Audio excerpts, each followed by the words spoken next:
Plan Napoleona zakładał, że okręty sojuszu Francji i Hiszpanii miały wymknąć się z portów i udać się do francuskich wysp na Morzu Karaibskim. Tam miała nastąpić koncentracja floty, która następnie miała wrócić do Europy, zdobyć na kilka dni panowanie nad kanałem La Manche i umożliwić francuskiej armii zebranej w okolicach Boulogne desant Wielkiej Brytanii i jej podbój.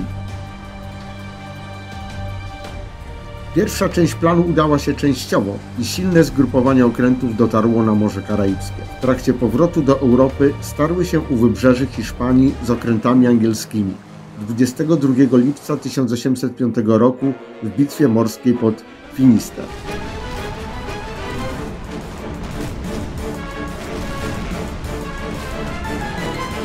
Skłoniło to sojuszniczą flotę do zaniechania rejsu na północ i szukania schronienia w hiszpańskim porcie Ferrol.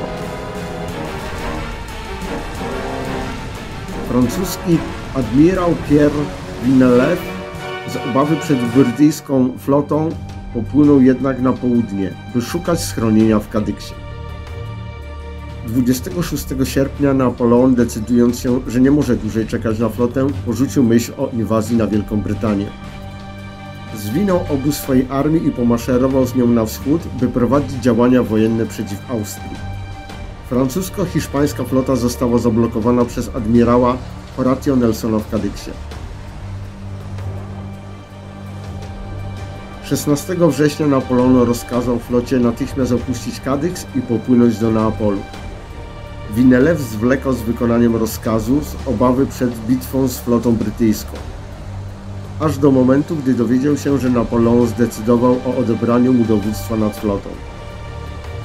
By ubiec ten rozkaz, 18 października zdecydował się na wyjście z portu. 3 dni później admirał Nelson dogonił flotę hiszpańsko-francuską pod Trafalgarem.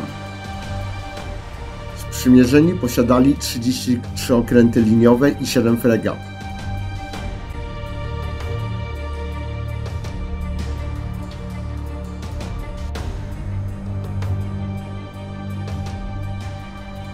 Anglicy 27 okrętów liniowych i 2 fregaty.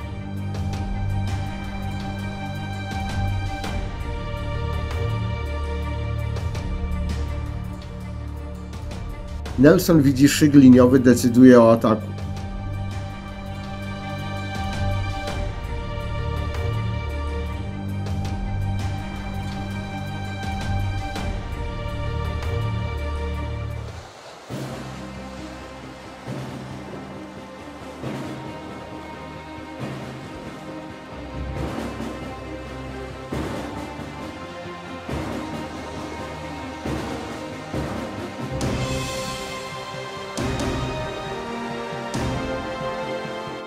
Uderza prostopadle do kolumny liniowej sprzymierzonych.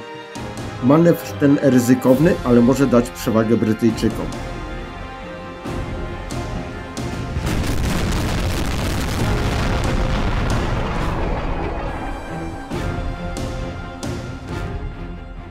12:45. Brytyjskie okręty przecinają szyk liniowy sprzymierzonych, dzieląc go na 3 części. Powoduje to ogólny chaos. Rozpoczyna się bezwładna walka. Przednia część szyku musi nawrócić, ale na ten manewr potrzeba czasu. Teraz Anglicy mają przewagę liczebną.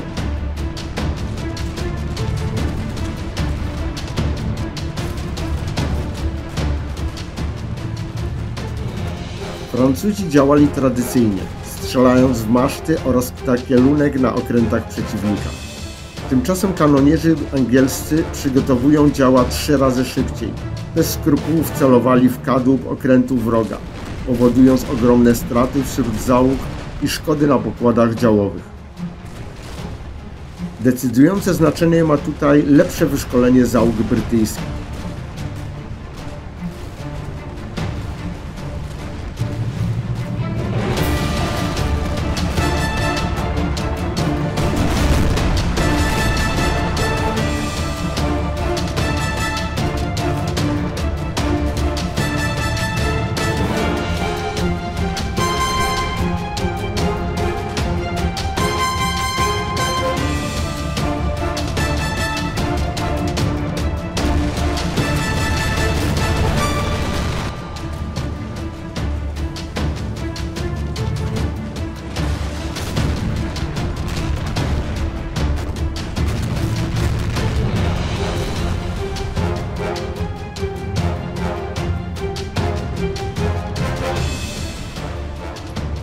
13:15. Admirał Nelson zostaje postrzelony przez francuskiego marynarza, który strzelił do niego z muszkietu z omasztowania okrętu. Admirał kazał znieść się pod pokład, aby załoga tego nie dostrzegła. Niebagatelne znaczenie dla załóg brytyjskich miały tzw. pryzowe. Byli oni premiowani finansowo za każdy zdobyty okręt.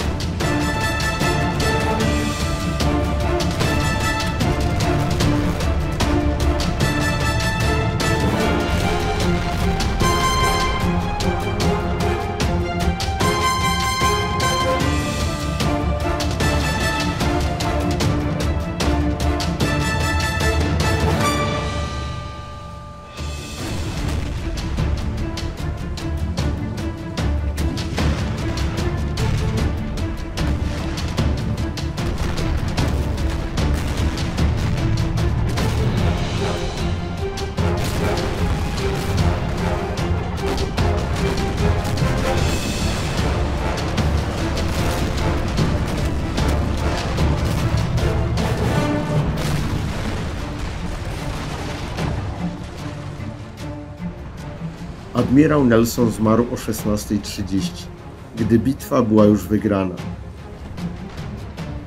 Sprzymierzeni stracili 22 okręty i około 3250 zabitych, 2500 rannych i 7000 wziętych do niewoli. Marynarzy brytyjskich zginęło tylko 449.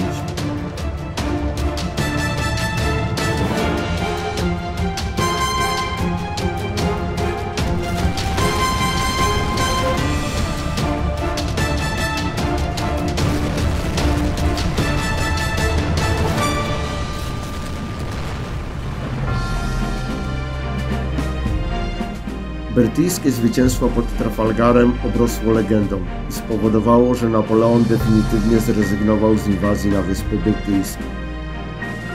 Przez kolejne 100 lat Anglia będzie potęgą morską.